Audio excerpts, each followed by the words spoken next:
Animation fill mode is a very useful property for CSS animation, but it can be a bit confusing at first.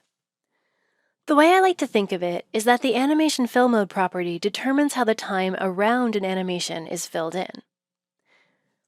Animation fill mode is set to none by default, which is why you might notice that certain CSS animations, like this one here, jump back to their starting position after an animation that moves them somewhere else has completed. The keyframes behind that robot animation tell it to start from where it is and to move 900 pixels to the right, but once it finishes playing, the robot goes right back to where it was. And that feels really weird at first. I mean, we just told it to go over there, but now it went back here. And you might notice a similar behavior during animation delays, like we saw in the last video.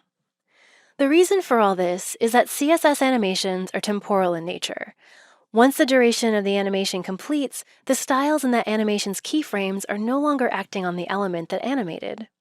That is, not unless we use animation fill mode to specify we want them to.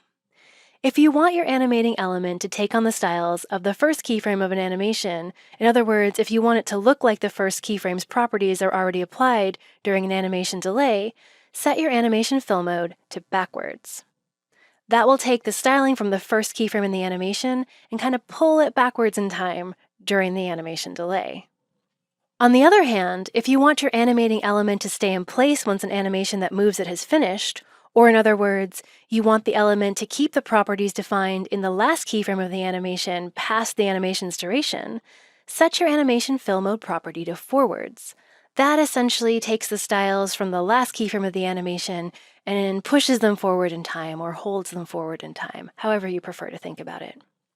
Conveniently, animation fill mode also has the option of both, which gives the behavior of forwards and backwards combined.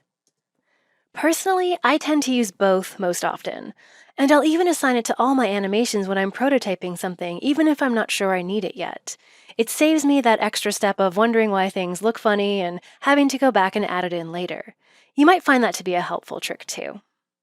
In any case, know that if the element you're animating isn't looking quite right during any animation delay or after the animation has finished, the animation fill mode property will most likely fix that for you.